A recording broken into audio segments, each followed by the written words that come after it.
get going. Hey, thank you for coming. My name is Jim Leggitt, and I'm an architect, urban planner, illustrator, and author, and teacher, and kind of do everything kind of guy. I don't do robotics, sorry. I am going to spend the next hour with you, and seat belt yourselves in because I do have a lot of slides. We're all visually oriented people, so I don't dwell on anything for a long period of time. I just keep moving fast. And hopefully at the end of 60 minutes, we'll have a little bit of time if you have questions. If not, then hang out afterwards and we'll talk. I have been kind of doing visualization for quite a long time. I am here at Basecamp teaching 3 workshops. We did one yesterday, and I've got another drawing workshop tomorrow morning and another one on Friday morning. They're over 2 hours long, and we have all the supplies for you. Just show up and these are photographs from yesterday's workshop, which we had a lot of fun. Anyone here from yesterday's workshop? Good, great. Thank you for going to that. Anyways, drawing with technology, integrating hand drawing, integrating SketchUp modeling, which is really what I'm here to talk about today. For me, working with technology goes back over 60 years ago when I was learning to draw from television. We drew from a television show. John Nagy learned to draw. I had my Learn to Draw kit. I'm seeing nods in the audience. And we also had a show on television, the black and white TV, called Winky Dink and Me. And you had a Winky Dink kit. You put a piece of clear vinyl on the television set, and with a grease pencil, you connected the dots. And after you were done, you drew a bridge and saved Winky over the canyon. And but that didn't last too long because kids, started drawing directly on the TV set without the vinyl. And our parents were going, "You're going to go blind sitting close to the TV." Well, I did go blind. Terrible eyesight. Anyways, so decades after decade after decade, I've been integrating kind of the initial years of hand drafting, the analog years, and then now the digital years. And everything kind of evolved in decades after decade, from those early hand drafting projects, and then in the mid-'80s when AutoCAD came on board, we started to really kind of make a switch over into AutoCAD and that technology, and then the LCD screens came on board, so we saw digital cameras and laptops and screens, and everything kept evolving, and now everything is now getting smaller and smaller. We're taking less photographs with cameras and doing all of our communication with tablets and phones and things like that. So, and everything's getting uploaded to the cloud. So things are really, really rapidly changing. What I've done in my career is to adapt to all of those technologies, and believe me, when SketchUp came on board, that was a game changer for my career. And in the modeling history of how I began early years, when I had to rely on other people to build AutoCAD 3D models, wireframes. I would rely on their expertise, get a printout of that particular building, and then sketch over the top of it to create a rendering. Then soon after that, we had the Form Z was one of the first software programs to flesh out your design. So I would get a printout of something that had more shadowing and more texture to it, and then sketch over the top of that. And then in 2001, when SketchUp actually became a sellable product, I jumped on board with that, and that was a game changer. And so this is an early model that another architect had done in those early years. And if you were to kind of trace back in time, you could probably date a SketchUp model by the components that were in it, those old, outdated trees, things like that. So what we need to kind of struggle with in professional practice, whether you're an interior designer, a landscape architect, an architect, a set designer from Dublin, Ireland, raise your hand, please. You have the same issues, and I think of it in terms of three issues. You've got a budget to work with, you've got time to work with, and you have a client. And if you're like me, I'm finding that clients are more demanding, budgets are getting skinnier, and time is getting shorter. Is that true with everybody? Yeah, we're all in the same boat. So what we have to do, and I've been in this situation for decades, trying to figure out how can I get something faster? How can I get something in front of a client? Now, think in terms of the client. Let's just focus in on client to begin with. Some clients are really worth killing yourself over, doing a great job, but there are other clients that are not worth it. They could care less about you, so be aware of the good client or the bad client and what you're really trying to do. And roll that back into how much do I want to invest in my visualization, in my work effort. So no money, no amount of time to do it, and a client that is iffy. So what I've done is I've had to first think in terms of modeling strategies. Take a look at what you're doing, what kind of model is the appropriate model for where you are in the design process. Is it an industrial design project, a millwork project for the woodworkers over here, the cabinet builders, or urban design project, whatever it is?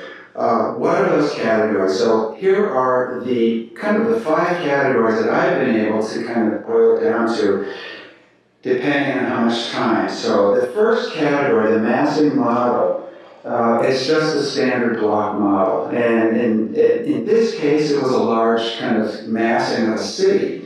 And all we did was just create these blocks, add some horizontal line work to represent the floors, and left it at that. And then I could print it out 11 by 17 and sketch over the top of that to get a quick drawing.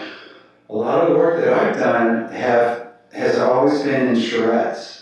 These are workshops where you are away from the computer or away from the plotter. You are just hands-on working in a conference room for a couple of days, just banging out ideas.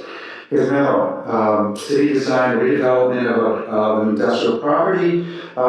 Sketched it out in block form, and then just printed that out, and then drew on top of that print. And this is a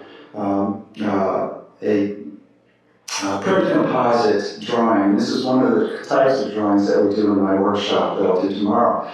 The massing model can be just some quick massings of different building forms. It can be a campus that you're dealing with, showing just massing out blocks for future sites for expansions and other classrooms. Very, very simple. You can get the point of just quickly massing it up, adding some color coding it or whatever. And these are the most primitive but effective forms of SketchUp modeling. The second category is what I call the stage set model. And for a lot of designers, there are designers here that are they're professional set designers for theater, for television, for movies. And so in this situation, you establish your view first. You understand what you're trying to communicate to the client, and then you build a sketch model, you build a model around it. So it's a fake model, and you're only modeling what you see in that one view. So you're not building a big model and trying to find different views for it.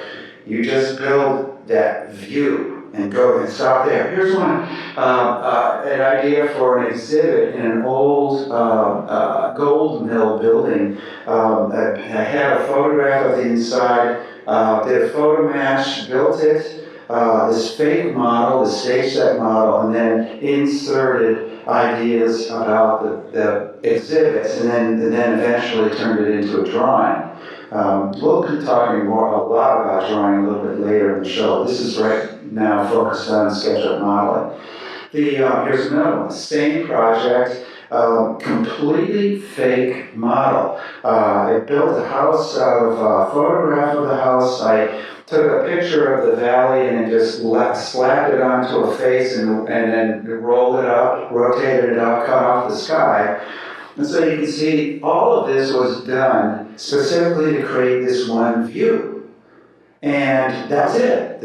All of that was just for this one view that I turned into a digital watercolor. So here's the digital watercolor. I'll talk about digital watercolors a little bit later on. 90% of the work effort is SketchUp modeling. The last maximum 10% is some hand drawing and then some Photoshop filtering. That's a digital watercolor. Here's another one, stage set model. Took a picture of this alley and built a model from that. So here's a side view of what that model really looks like. It's just all distorted, it's just pieces, and it's all done so that I could create this one model view from my level. So all of those buildings are looking exactly in proportion as the original photograph was. Then turn that into a drawing. And added a lot more color and a lot more animation to it in order to really show someone the value of repurposing this building and also activating an alley. So that's the second category, modeling. Third category, modeling, is what I call the sketch model. So this is where you're just studying some piece and looking at be it a quick study of a stage canopy or a sign type or a railing type on a street corner. Sketch models are great because you're just taking an isolated piece to study a specific wall design or materials, or a bridge, or whatever you're doing. So you're just isolating it as it's a separate model, it's a unique model, just for the sake of showing someone. Here's a cool one where I was doing a project trying to establish these iconic three-dimensional pieces on big I-beams, vertical I-beams, to kind of reinforce an arts district in an industrial neighborhood. What that could be like. Those are sketch models, just simple little models to show someone, get someone excited. Now the next category is where we go a little bit further into the detail, and this is called the design model. This is where you're looking at, in this case here, design alternatives for a pedestrian bridge. Trying to capture the character of a particular historic downtown with materials and form, but a sketch model is putting it more into context. So context is beginning to show up in this particular model, the background mountains and the river that this bridge is crossing. It can be an addition to an existing facility, so it's a model that's been integrated into like a Google Earth photograph.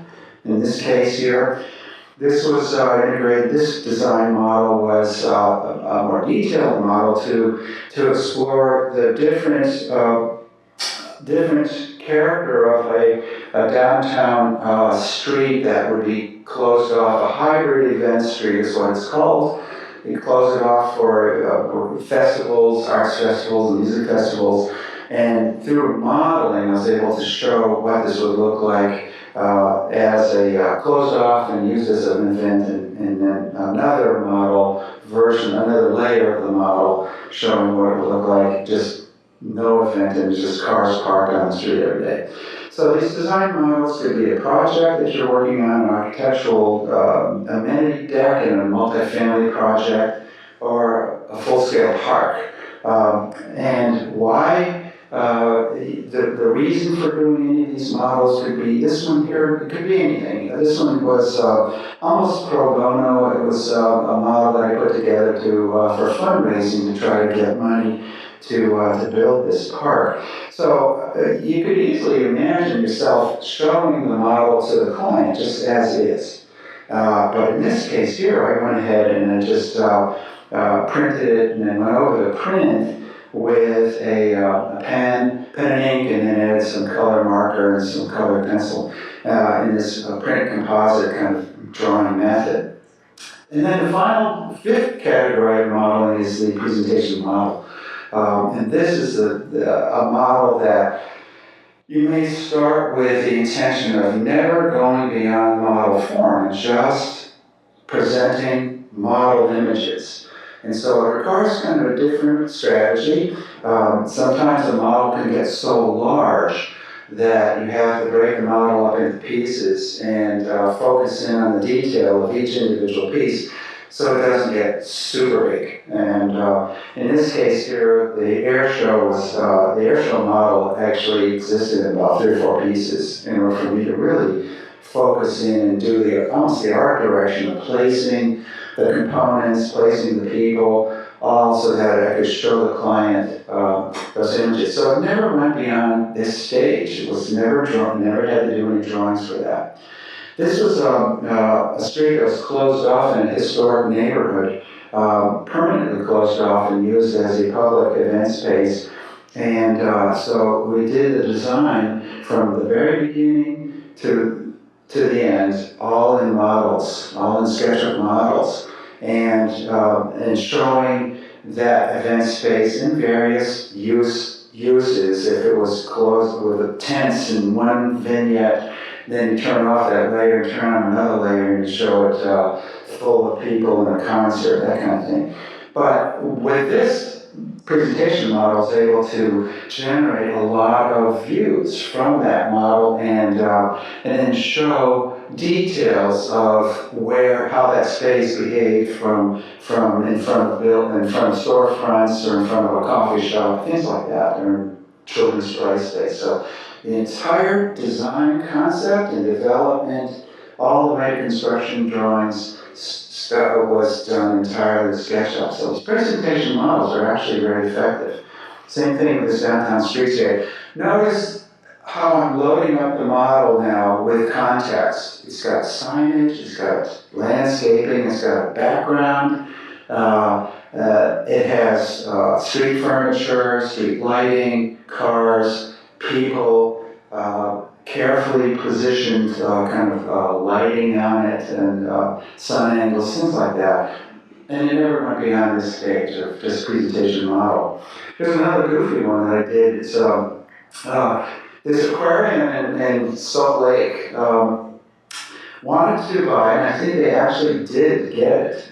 This was the enormous structure that U2, Bono and U2 had constructed for their world tour, sitting unused and for sale, and they're buying it and they're going to install it in their some of these outside spaces at the aquarium. So we were brought in to kind of integrate this model into a greater site development. So this is a presentation model that we developed for that. So presentation models, you get the point, very detailed. Sometimes in this model, you have all of these buildings that were constructed previously and given to us. All we did was insert the center park and create the design for that center park, stitching all of these spaces and streets together. So be it a new development or integration into an existing development, modeling, supermodeling, and presentation models really work really well. Here's a Dan Toll model for a park that he did, and again, now you're going to start seeing the photorealism creep in, and this is where things can go. You don't have to stay in just pure SketchUp. You can go ahead and take it into whatever software you're using. These are, I bet this was an early shader light that Dan worked on, but then these more recent ones from another designer are all using I think Podium or Lumion, I think Lumion. And so you can take that SketchUp model and just take it one step further in presentation format, and then develop images for that with additional software. So that's one strategy. What kind of model are you going to start with? Another strategy, and again, remember the client, the budget, and the time is going to dictate how much detail you put into your SketchUp model. And always try to opt for the minimal amount of detail in order to get the point across. If it's just collection of buildings and a campus like this, just keep it short, add some color, add some line types to your SketchUp model and leave it at that. Do a lot of working over Google Maps, Google Photographs, things like that. Just quick. One model that I showed you earlier, this was an early development of that model where the buildings were quickly slapped up with just building elevations we found from 25-year-old plans. Just a sketch model that had minimal amount of detail, just to show one of many options of how you can configure those public spaces. Minimal detail, just trying to get some ideas down on an intersection or the outside pattern, the concrete, cast concrete pattern of a bridge. Very effective in trying to get these ideas in front of a client to get feedback. It's all about creating that dialogue between the designer and the client. It can be something this simple, but if you have something more complicated, then you probably are forced into adding the second degree of detail, which is moderate detail. I'm working my way up to maximum detail. In this case here, we were really doing the concept design for an entire city. And so tests, we were trying to figure out all the buildings. They're very simple, dumbed down buildings. There's just a lot of them and very little repetition. It was necessary, and the model was very effective in being able to hand over to the outsourced renderers who could actually turn that into a photorealistic rendering. So that's from the model to the rendering. So that's how we were doing a lot of projects in these large Middle Eastern projects back before the big crash. Moderate detail. You start to put more articulation into your buildings or your furniture or whatever, and start to add more context to it, but it's, again, you're not overloading it with a lot of detail. Always be careful not to go crazy with detail. This is a Dantal model. The buildings are all repeated. There might be some quick modifications or shape changes, but they're all the same building, just repeated many times. Simple model, no people, no cars, simple trees. But then we start to get into the next level, or the highest level of maximum detail, where you are more serious in how a building is articulated in the window patterns and roof patterns and streetscape, all of that. And so in this case here, this required a lot of different components in order to create the scene. It could be a more sophisticated kind of building where you're actually getting into windows and mullions, and in a case like this, fleshing it out with, I did this one in shader light, just photorealistic, in order to tone down the look of the SketchUp model. But those maximum details, really getting into plant types, really focusing in on the pieces and the parts of your design. And again, think of it in terms of interiors or landscape architecture, or planning, architecture, furniture design, set design, whatever you're doing. But in a case like this was a much larger project and a big model. So large that I had no choice but to dumb down the cars. So these cars are not your typical highly detailed automobiles that you often grab and put into your models that are just dumbed down 3D. So I keep folders just of dumbed down people, dumbed down cars, dumbed down trees. A lot of the components, you always throw in the SketchUp people. I've taken a whole bunch of SketchUp people, their colors are so bright, and I've gone into them and I've dumbed down all of the colors and made them very, very pale, because in the kind of hybrid drawing that I do, those colors are too intense. So anyways, maximum detail. You go ahead and come up with a design for this. In this case, it was an elevator tower at the end of a pedestrian bridge. Well, some guy, I'm really killing myself putting a lot of kind of detail into this model. I didn't realize that that there was a handoff at some point in the design process. This model found its way into the hands of the engineers, who actually took it and turned it into working drawings, and they built the darn thing just like my SketchUp model. So, you know, that was a surprise. It was an eye-opener, like, wow, don't fake it too much, because it might not even getting built. So, whatever you do, always have that strategy in mind in what kind of model you're doing. So, let's take and put models aside, and now focus in on the drawing component of how to integrate those models in with hand drawing. Now, hand drawing is so important, and I've categorized it so that you can make better decisions. And of all of these different types of drawings, the one that we did yesterday in this workshop, and then same with tomorrow and then Friday, but we did the overlay and trace method, and we also did the print composite method, number 1 and 3. So I'll show you those. And these are all really, really important kind of decisions that you can make. But in the world of hybrid drawing, and people ask, why do you even draw? Why don't you stay in computers? There's something magical about the hand drawing. And I'm not a promoter of going out and just being a traditionalist and drawing only. What I'm always trying to teach people is integrating. There's that beautiful balance between the hand drawing and the model, the digital model. And hopefully at the end of the presentation, you'll get it, why I'm so excited about it, and why I love to teach it, because I really believe in it. And it's so exciting because we're able to go out now, and instead of pen and ink on paper, now I'm really fooling around with my Apple Pencil on my iPad Pro and just having a blast. It's so cool. So there's no end to the discovery process, and I started my personal discovery process in the most simple form.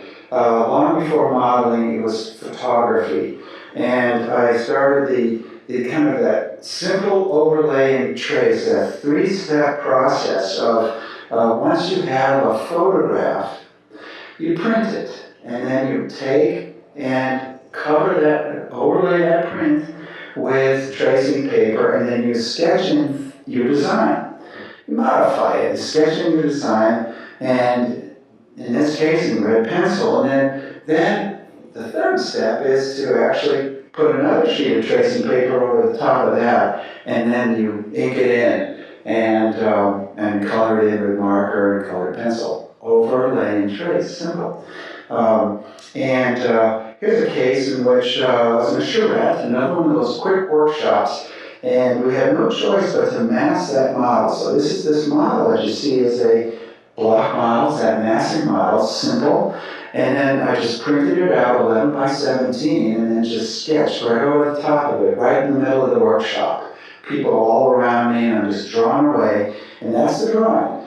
And that was the only drawing that I did, but the client held on to that, and they forced the hotel developer into articulating that building and getting that building to step down and address the park, all because of that one little sketch. And you can see the minimal amount of detail in that. Back to this other one, the overlay and trace, I showed that already, where I drew over the top of that print, did it in red pencil, because when I eventually overlay that again with black ink, I can see the layer, the red layer and then the black layer. That's why I always use red pencil for doing these mock-ups. And then that's the final drawing. So in the overlay and trace method, this is a recent planning project in which I constructed very simple buildings. They're white buildings, there's no color, just some line work on the roofs, and then I just printed that out, 11 by 17, and then overlaid and traced it to come up with this drawing here. This is a pure overlay and trace drawing. There's no SketchUp models underneath it that you can see kind of ghosted through. It's pure drawing, 100% hand drawing, colored in with nothing more than just color markers, no color pencil integrated into that. Now, the next method of drawing is what I call the composite scan drawing, or scan composite drawing, either way. And this is a discovery again, when I was thinking in terms of doing a project in SketchUp and doing an overlay and trace.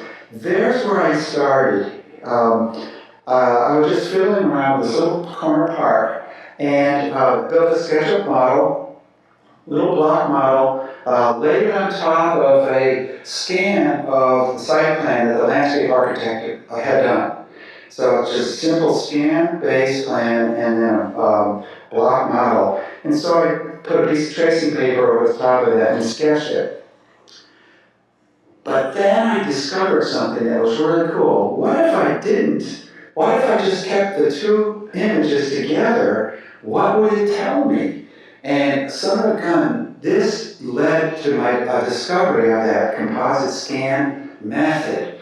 Keep the SketchUp model underneath. Let the SketchUp model do a lot of the heavy lifting of shadow and tone and context.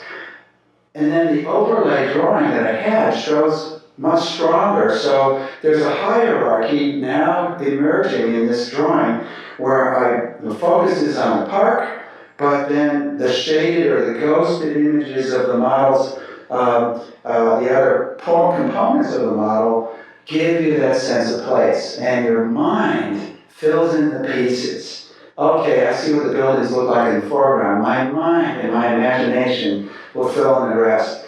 This is the magic of merging the computer model with hand drawing, because you now have a hierarchy to deal with. Here's another one, a model that I built on a site plan, 3D'd it a little bit, and then did a composite scan drawing of that. So there's a piece of tracing paper with the drawing on it, but underneath is the SketchUp model showing beneath. So there's images of the SketchUp model underneath. Here's an easier one to do that. The model of the building that I constructed, I put a sheet of tracing paper over the top of it and started to color in that tracing paper. And I discovered another cool thing about it. With the dark shadows of the SketchUp model showing through the paper, I could now add a white colored pencil to it and pop the mullions, pop the top of the buildings, actually color in parts of the building with white colored pencil. I could never do it any other way. And it was a aha. This is a new thing I've discovered. So this is cool. Let me keep doing it. Let me try to keep fooling around with it.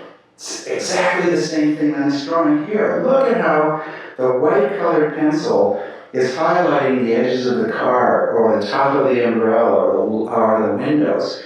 Now I could work my darks and my lights together with that SketchUp model showing beneath. So dark SketchUp sky, always don't go to the default SketchUp sky, go to a dark sky and let that shine through. And really carefully craft your shadows on your SketchUp model so that they shine through your tracing paper. Here's another one. Started with the dumbed down block model just to get this project started. Then it comes the art direction where I'm adding I set my view. I've got my view locked in now. And then I started adding some plants and landscaping and strategically positioning those cars in order to really get that composition. And then once I'm done with that, then I'll print it out and then go over the top of it with tracing paper, line drawing, and colored marker, and maybe a little bit of colored pencil on this one. Really easy to do. It's the exact same project, just a different building and different area of town, but it is that scanned composite drawing. Pretty cool. And you can, and all of you are SketchUp users, so you're seeing the same SketchUp people that I'm using in all my drawings. We're savvy to the SketchUp people, but the client really isn't, but it's so quick. So I'm throwing in my typical cars, my typical SketchUp go-to people, positioning them, my furniture, and then go at it with colored pencil, colored marker, and pen and ink.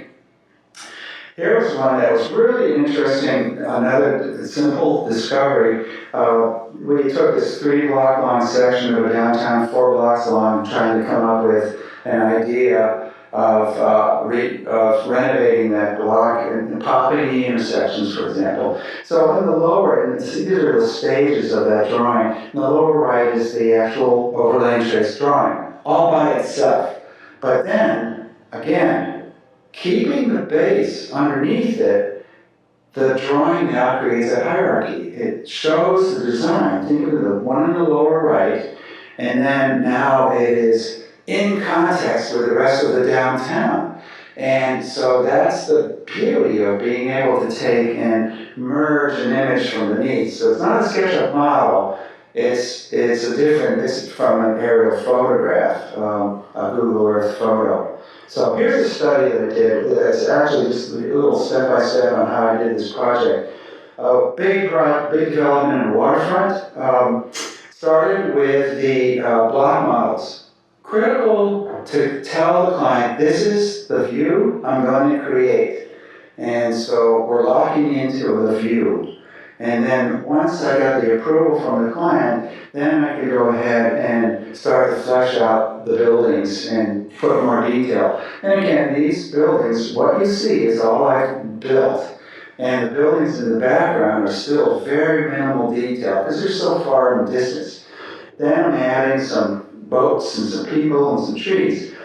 Printed it out. This one was a little bit bigger than 11 by 17, maybe 18 by 24 inches. Try to keep it as small as possible. Again, don't get trapped in drawing big because you'll get trapped into all that detail and it'll bog you down the amount of time. Now, if I can effectively do a drawing 8.5 by 11, I'll never go over 11 by 17. I can scan it easily, I can repair it. A lot of the work that you do after the drawing's done is getting it in, scanning it, getting it into Photoshop, cleaning it up, undoing a couple of mistakes. You know, this is never done until you show it to the client. Okay, so then I took this, printed it out, drew it over pen and ink. There's a pen and ink drawing, no hatching whatsoever, just line work. Here it is together with a SketchUp view beneath it. And now I start to add color pencil and colored marker to it to flesh it out. So here's a detail of what it looks like. Again, you can see how I'm using the white colored pencil to pop the top of the buildings and the mullions and the windows and the streaks in the water and all of that. This is it. It's just a piece of tracing paper, pen and ink, SketchUp model beneath, and then you just go. So all my shadows, my sky, are already done. SketchUp has done it for me.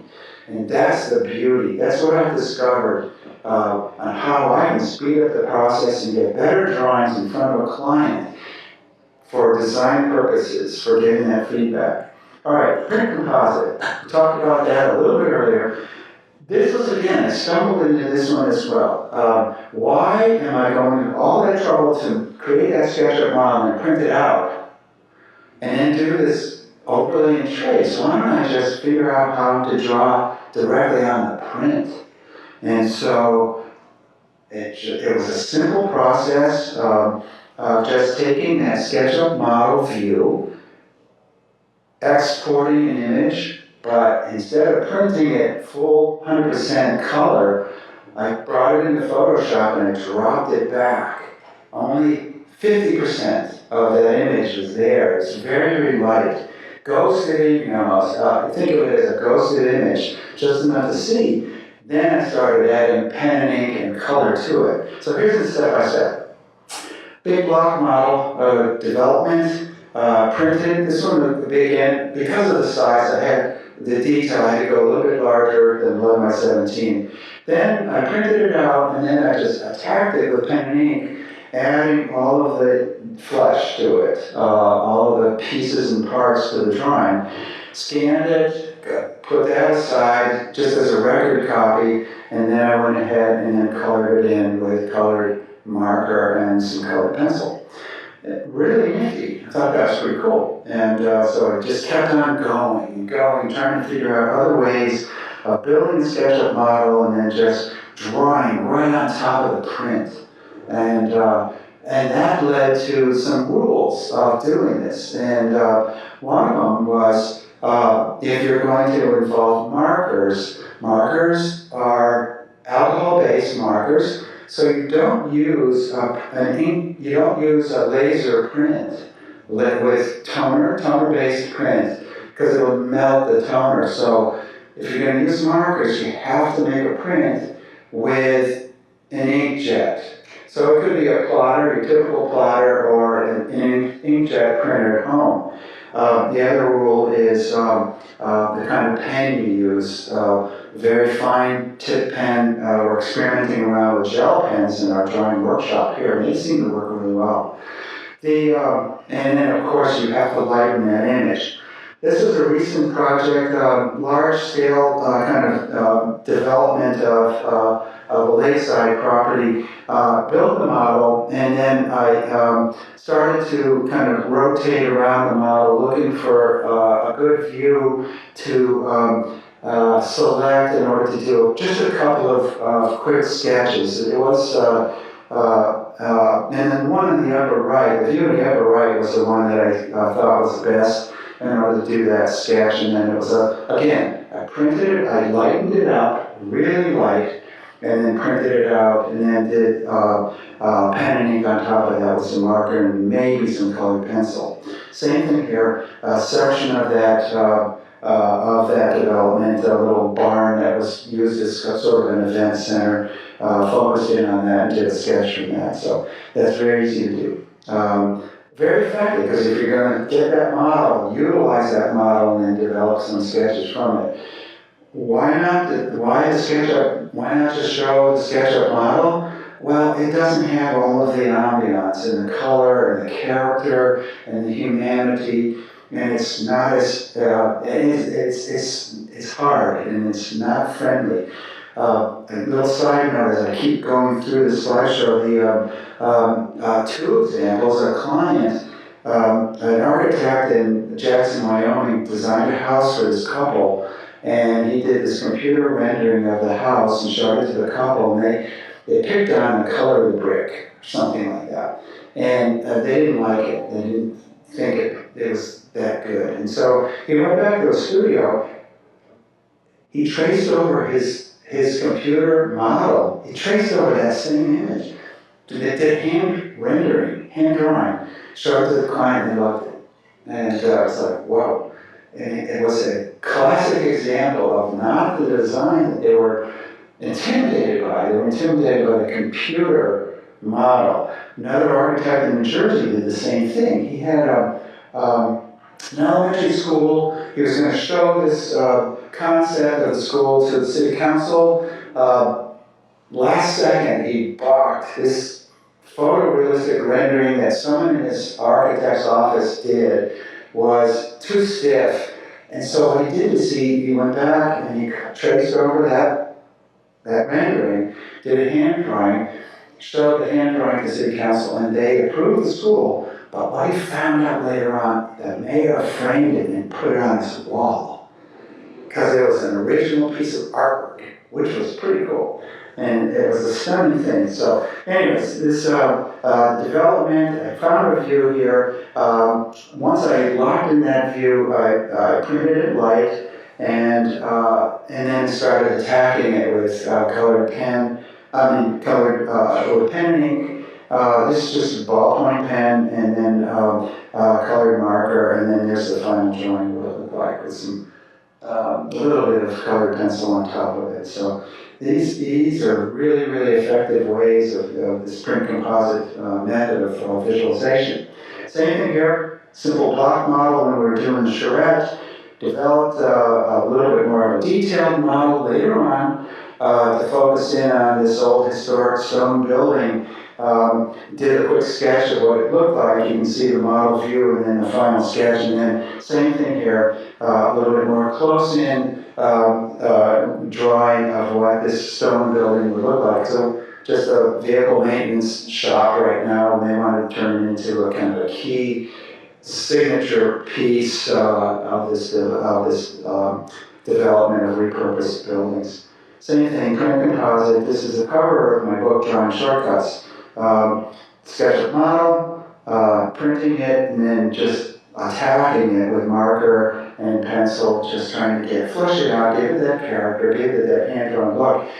And by the time you're done, it disguises the SketchUp model so much. Now remember, 90% of the work here is done in SketchUp modeling.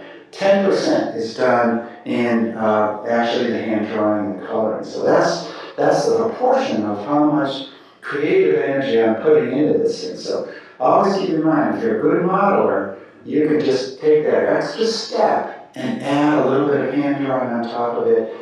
You don't have to be a perfect illustrator, just the act of doing something hand drawing on top of it or integrating that with your SketchUp model, the client will really appreciate it. You'll get that dialogue going. A lot of the work that I do is just throw away. This is a picture in time. This is a project that, a little pocket park. All the work that we did was in vain. Nothing was ever approved by City Council, but from this model, I was able to create more detailed park views, set those views, and then do these print composite drawings from that. Again, printing it and then coloring and drawing right on the print. These are all about 11 by 17 size because of the detail. Simple. There's the image, there's the SketchUp model view, and there's the drawing that I did from it. So I created 3 or 4 drawings. Here's another one. Look at this. There's in the computer model, I had a tent in there, and right before I started to do the drawing, I realized, you know what, this looks better without the tent, so I took that layer off, printed it out without the tent, and then did the drawing from that. So this is just a little detail of that. So as we move further and further into kind of new explorations of how to integrate SketchUp and hand drawing together, I began to really see the value of digital painting. This is an architect that was in between. This is a traditional watercolor this architect did, but he went ahead and he dropped the sky in Photoshop. So this is a hybrid drawing. It's a combination of traditional analog watercolor and digital imaging using Photoshop. So this is beginning, this really started 10 years ago when people started to really take their hand drawings, and this is another architect out of Texas, do the hand drawings and then start dropping in color with Photoshop, just layering in color. Very, very simple. This is when I started to really play around with a Wacom Cintiq.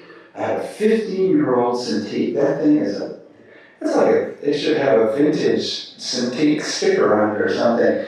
I would love to get my hands on a new one. That was so nice. But I started to really fool around with digital painting. This was a large project in which I started with an aerial photograph. I had a model of the entire downtown and all of the new bridge designs, and I cut them right into the photograph. So I took the SketchUp model, spliced it into the photograph in order to just get that base, which is what this is. And once I got this base, then I went ahead and I brought it in to the Cintiq, and the rest of it was all digital drawing, complete digital, 100% digital drawing, and I think in this case a lot of digital color, and may have printed it out. No, I think it's 100% digital. So no markers, no pen and ink, no paper. The entire project exists just in electronic format, and that involved additional drawings, SketchUp views, digital paintings, SketchUp view, digital paintings, and so a lot of people are experimenting around with this. JJ Zanetta, very talented young architect, really got into SketchUp modeling and then drawing and coloring in, and then adding layers of filtering and effects, visual effects, just to get these beautiful renderings that JJ did. Scott Lockhart is one of my heroes, Kirby Lockhart's son, out of San Francisco. He will do these absolutely beautiful, beautiful digital renderings with, he doesn't even use a Cintiq, he just does it with a tiny little Wacom tablet on the side. So he's very, really talented. It's more of Scott's drawings that he does. Real beautiful style. This is where you get into your own personal drawing identity, your own personal style. This is this is 100% done digitally, digital watercolor, which led me into another whole discovery, which is the digital watercolor. Unlike the traditional watercolor artists that will take my SketchUp model and then draw on it and do a traditional watercolor rendering, I thought, gosh, you know what, there's got to be a way of doing this with SketchUp. So I started to fiddle around with the SketchUp model and then fleshing it out with, in this case, just shader light to get the reflections, to get the quality of the shadows. That's the beauty of the rendering program. And then create a digital watercolor. Now, how the heck do I do it? So here's an example. This is a stage set model. It's a fake building. It's all with the purpose of establishing this view of this pool scene. Okay, it's a fake model. So then I took it and rendered it in shader light. There it is rendering, going through that process to get to this photorealistic rendering. And the rendering has the reflections in the water, reflections in the glass. It works really well. And then I printed it out, 11 by 17, simple and inexpensive printer, my Epson Workforce 1100. Simple, it goes 13 by 19 inches, and I'm printing it out on an Epson coated on paper. Then I'm attacking it with colored marker, and then adding a little bit of hard pencil to it in order to get to this point.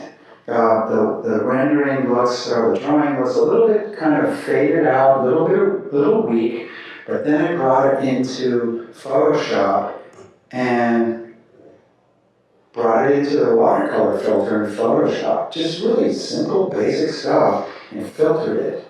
And when I was done, the darn thing looked like a watercolor. And it's like, wow, this is pretty cool. I think I'll call it a digital watercolor. And then I started fiddling around with it in other forms. Here's the model on the left, and then spliced in with a digital watercolor on the right. Here's a museum project.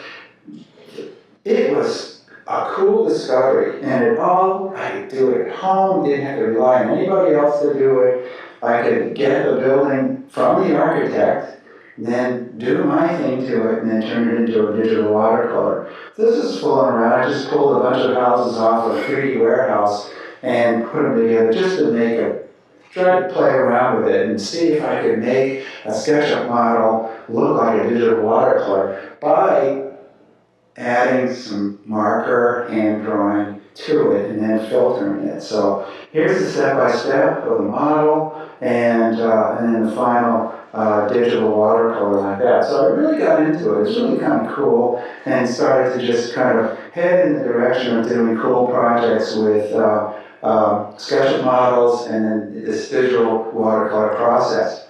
The effect was great. I really enjoyed it. It doesn't work when you're in a charrette and when you're out of time. This time you have a little bit more time to fiddle with, but it's a cool process and really worth kind of playing around with. So these are all just good examples of the digital watercolor.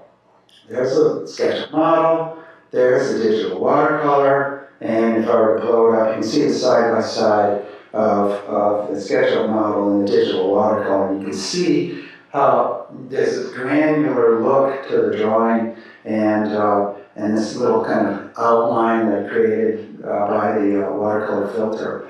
So there's a model, SketchUp model, and then these little pieces and parts of what this might look like from the original model to the rendered version of the model where you get the reflection in the glass, and then a super blow up of what they look like with that digital watercolor, which I think is really cool. So I didn't stop there. The last piece was what I call the digital mashup.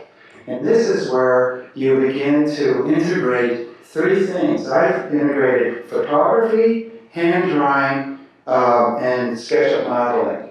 So here's how I did it. And one of my first kind of attempts at it, I had a street scene photograph that I took. Then I built a SketchUp model, and I positioned the model, eyeballed the position of the model to match the photograph, and then I spliced the two together, and then I went ahead and did this digital watercolor, printed it out, drew right on the print, and the end result was kind of this hybrid mashup of photography, SketchUp model, and hand drawing. I thought it was pretty cool.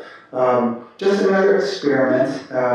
And same thing here, just a Google Street View photograph that I started with, and I spliced in the SketchUp model into that, and then created the digital mashup from that. Here's another example of that. Same downtown scene, SketchUp model, photography, hand drawing, putting it all together. And so other architects, other designers are doing the same thing. And Scott Lockhart is doing it. He'll do a photograph, he'll draw on the photograph, and then he'll start to merge photography, hand drawing, digital painting. Those palm trees are digital painted in. And so they're hybrid, super hybrids. And then the professionals are now coming in and doing some really cool things. I don't think I could ever get to this level of rendering. It's just not what I'm into.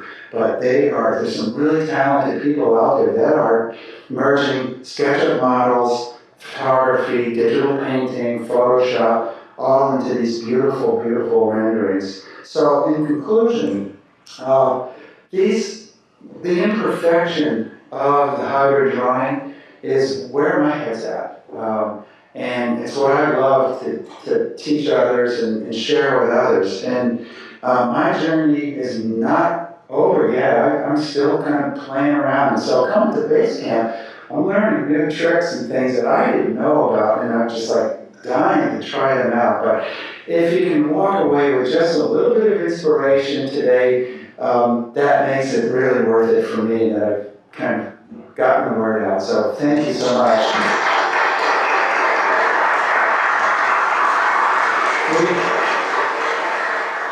And again, we are right at, well, we've got a few minutes before it's 11:45, and then, but you're welcome to ask questions.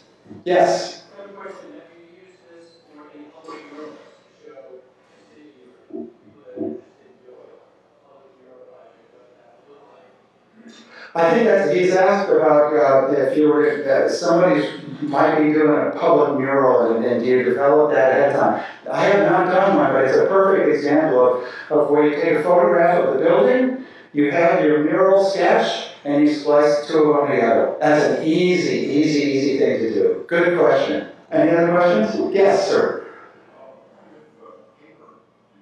Good question. You can ask what kind of paper I use on these prints. I use Epson papers. Now, you cannot buy them at Office Depot or Staples. Order it from Epson. It is the Epson Presentation Bond heavyweight presentation bond coated paper. It's a matte finish paper, it's stiff. We're actually using it in the workshops that we're doing here in Basecamp. It's a heavyweight, it's got a great surface to it. It's Epson papers. Sir? Yeah. No, sorry, you don't get to ask a question. No, just picking on you. Picking on you. Go ahead. I just wanted to give you a hard time. Renderings, and lots of people that I teach students, and they want to leave people out, or they want to use those people as evidence. Yeah, the people is great. I'll always add at least a dozen people to any of these renderings or sketches because they give it scale, they give it animation, they give it character and personality. So yes. Now, a lot of people are using like the black colored silhouette people or the white silhouette people, and I always drift towards the fleshed out people with color on their clothes, things like that. It's just who I am. Question? So drawing is kind of like it's becoming a lost art, at least in architecture. I see a lot on the firmware. Almost nobody uses drawing anymore. How do you see this, being instilled in newer generations that are like playing around with these videos, 3D software? Because I feel that this is highly valuable. Yeah, he's talking about the young individuals that don't know how to draw and they just keep drifting towards the computers. This is probably the heaviest piece of conversation that is kind of circulating around people that I've talked with here. Some of the schools are beginning to, Oklahoma, you guys are heavily teaching drawing now, you're back into it. RISD's into it, K-State's into it, Cal Poly's into it. I think that schools are waking up and they're getting back into teaching it. There's huge movements going on. The Urban Sketchers has probably been the best thing to hit the scene that has nothing to do with us. It's people learning how to draw on a global scale, the Urban Sketchers. It's a tough answer. I think, I thought the fire was going out, and I think I'm feeling like it's beginning to come back, that people are realizing that there's authenticity needed in the design process, get that hand, brain, and eye going together. I think it may be coming back, but I don't have a good sense yet. But it's like vinyl records. It's like I'm tired of downloading. I'm ready to hear some real vinyl. I would love to just get a whole bunch of people. Now, I don't care if it's a pen and paper or an Apple Pencil on an iPad. It's exactly the same. I call it surface and screen, whether either or. Surface of a piece of paper or a screen, if it's an iPad, doesn't matter to me. It's still the same thing. More questions? Sir? Yeah, you. Getting started with, say, digital rendering, what sort of resources can we go to that, I guess, help us in Taking it from the SketchUp model and going into rendering? into the hand rendering, the digital, like you do it with a Cintiq or you can do it with Wacom, like getting the brushes and that sort of thing, where can we go? How do you learn it? Yeah. I don't know who's teaching it. I am not. I'm just grabbing software and fooling around with it myself and discovering it. That's part of the learning process. Good question. I don't know who's teaching it. Question back? Yes.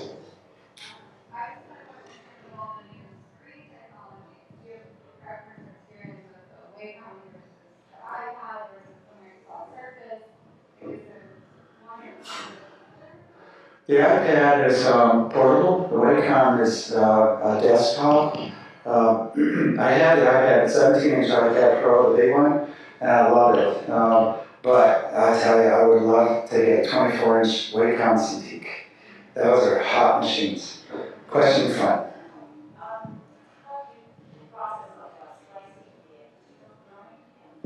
Splicing a digital drawing with a photograph is all in Photoshop.